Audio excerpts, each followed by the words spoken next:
Okay, today we're talking about making money as a musician. It's currently 5:45 a.m. on Sunday morning. I want to talk about this a little bit louder, so I'm gonna just like get out of the house. I am waiting for the car to defrost, and then we're gonna roll out of here. So Sundays I play drums at our church. I didn't even know anything about this church until I started playing drums here. It's actually a cold call, and so it's kind of a cool opportunity to share the idea of making money as a musician, because I feel like these things that I'll talk about are very practical. These are things that anybody can do and can really kind of set you apart without you even realizing it. All right, we got to get out of here or else I'm going to be late, and that's not how you continue making money as a musician.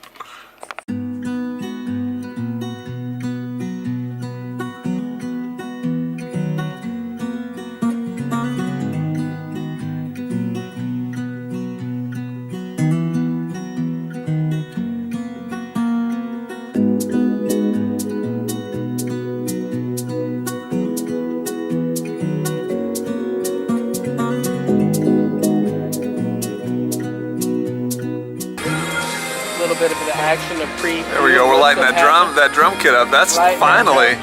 Kit. Oh, you know what? Speaking of drum kit, I was doing something that I thought was going to be really cool this week, and we don't get to use it because we didn't do the welcome song, because it did something with the drum kit.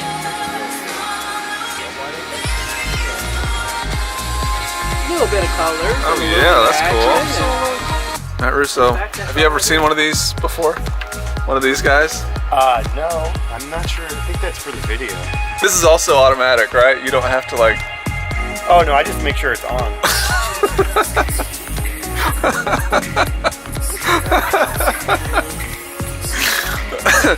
This is the power button. All of So when it comes to making money as a musician, the first thing I want to address is just the idea of the mindset that you have. First of all, obviously knowing like what your talents are, where you can potentially monetize yourself is really important, but having the mindset that you actually can make money can be really difficult. So I want to talk a little bit about that, even more so than what you can do that will bring in money, but what you can do to set yourself up with that mindset to then monetize. So we'll go a little deeper into that, but you're getting ready to play. So yeah, let's go take care of that first. All right, so I made it home. Try to do some more filming, but it's tough. It's tough to like do filming stuff when I'm working because I feel a little awkward. You know, it's weird anyway as it is to try and like carry around this camera and talk to people even in this neighborhood right now. I'm getting a little more used to it, but it's not normal for me yet. Going on a walk here in my neighborhood, and just figured this would be a way for me to kind of talk about monetizing yourself, making money as a musician. But first, let's check this view out, you guys. Let's check this out. There's some like scenic stuff here in my little hood. So now let's check this out. Pretty sweet, huh? I think it's cool. I love this spot. I love this area. I think it's such a fun place to live, to kind of be. I get to come, so I'll come to this little park area and take my daughter pretty often. And now that it's coming up on like spring, it's cool to be able to come here and just kind of like hang out. So I'll probably be coming here more often, maybe doing more video stuff here. It's a fun like thinking place. It's fun to just kind of hang out. So monetizing yourself, let's talk about it. So when I talk about mindset, I'm talking about making sure that you're feeling worth getting paid. More often than not, I feel like we end up in this place of maybe charging too little or charging too much because we feel like we need to be up here with everybody else, right? And there is a middle ground. And so one of the things that really helped me shift my mindset was this 2 out of 3 rule that somebody gave to me.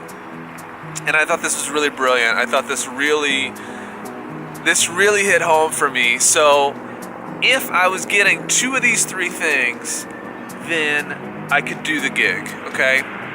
So I had to either get money that made it worth it, I had to either have a blast doing the gig, or I had to have exposure of some kind. And exposure is a loose term because especially in any sort of arts industry, you have a bunch of people that are like, hey, I'm gonna give you exposure for doing this thing. Forgive me, that's BS. Like, all that's BS, right? So I think of exposure as, yes, either getting in front of a bunch of people that could potentially get you more work, maybe getting in more of a networking situation with a crew that you're not typically around. That would be the exposure count for me. So you could either have exposure and a blast doing the gig. You could have a blast doing the gig and get paid. You could get paid and get exposure, or have all three, but you couldn't ever just have one. You had to have at least two of those.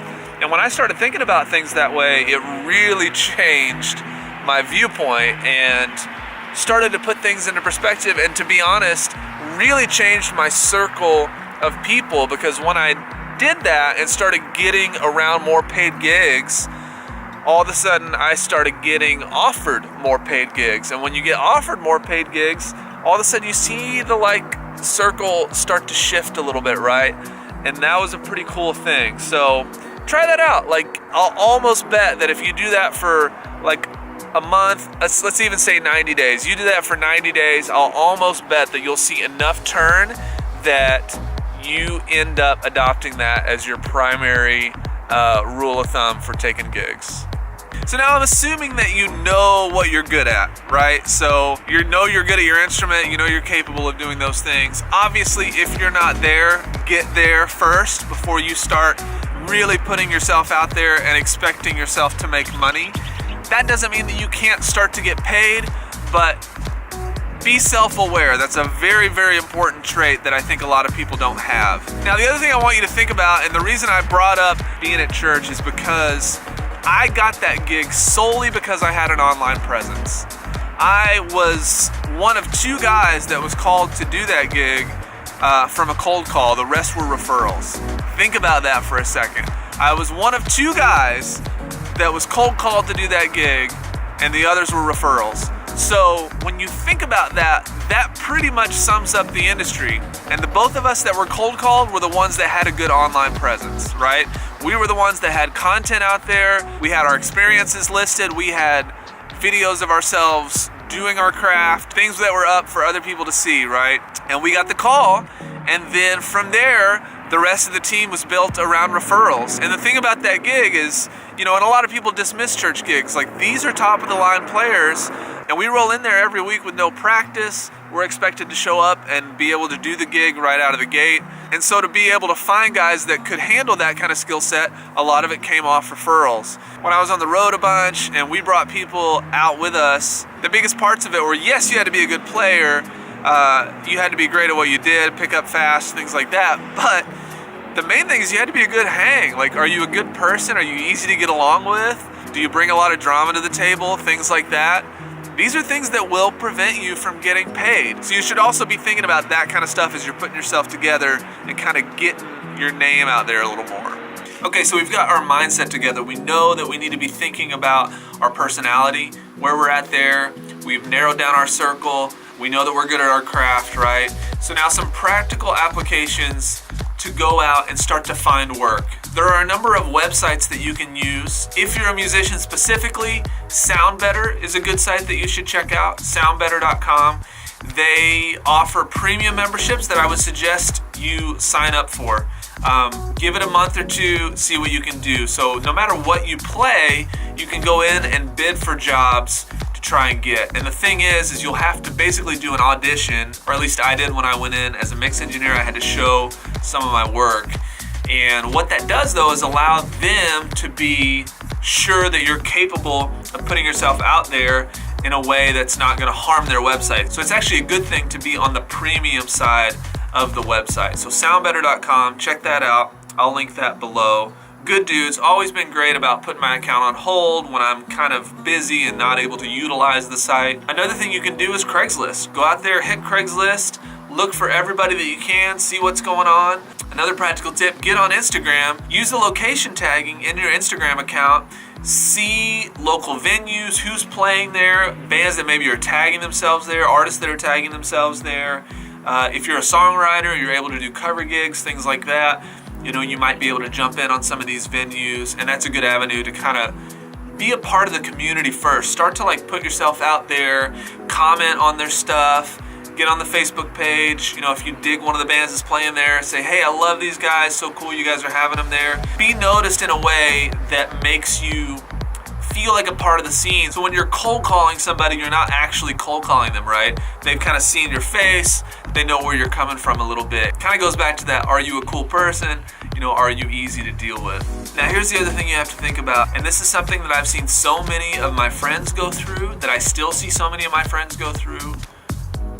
Are you an artist or are you a musician? Because I do feel like there are two different things. And I feel like this about a lot of things, and I'll probably do something similar regarding being a producer or being a composer. But, you know, are you an artist or are you a musician? If you're capable and able and willing to be a hired gun, that's a good thing, because the odds of you making money fairly quickly are a little better, because that means that you're probably not afraid to go out and do cover gigs. You're not afraid to go out, do corporate style gigs, wedding bands, things like that. You can put together a cover band, a lot of opportunities in that realm.